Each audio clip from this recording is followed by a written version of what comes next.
Welcome to 12 podcast. I don't even know how to name this.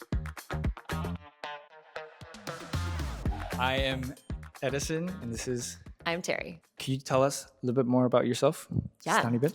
So I'm Terry Newton. I live and work in Victoria, BC at the University of Victoria with InterVarsity Christian Fellowship. I've been out there for a few years and just have the best time loving on students, getting to know them, hosting outreach events, facilitating small groups. So you did a breakout session. Could you tell me more about that? Yeah. So I just hosted a session at the YWC conference on building healthy connections with our students. And one of the things that we started by talking about our like God-given desire and like need for embodied human relationships. And I have just found and started to pay attention to that social media just like offers the antidote and is like, hey, I'm here. This is a place where you can be heard. There's always someone to talk to. You can have this different like affirmation and validation. There's a place to connect.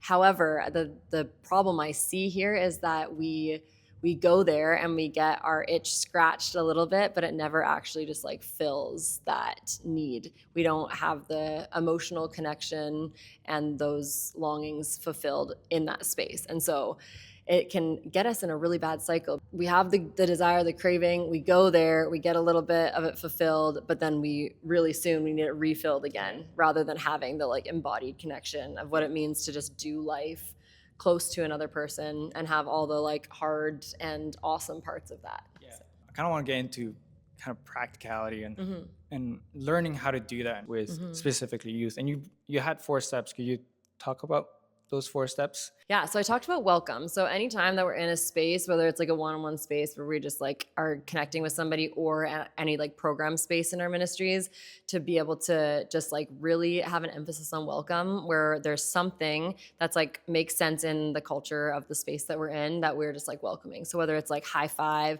or just some sort of expression where you can show people like, I'm glad you're here. Learning names is like super important. There's just so much like personal touch to that just makes such a big difference. One of the other things I talked about is going out of your way to be uncomfortable so that kids don't have to. And so one of the things that's happening when teenagers come into spaces right now is they're just doing the mental gymnastics of like, okay, wait, what does it mean for me to be in this space? How do I fit in here? I'm supposed to do this or not this? Can I talk like that? Can I use this language? They're trying to figure all this out. So what does it look like for us to go out of our way, to go walk over to a kid, to be the one to step out of something that we were doing or maybe a space or conversation we'd rather be in, to actually go make ourselves uncomfortable to then be in their space. Well, I appreciate this podcast or whatever this conversation is. Thank you for taking time. Thank you. Yeah.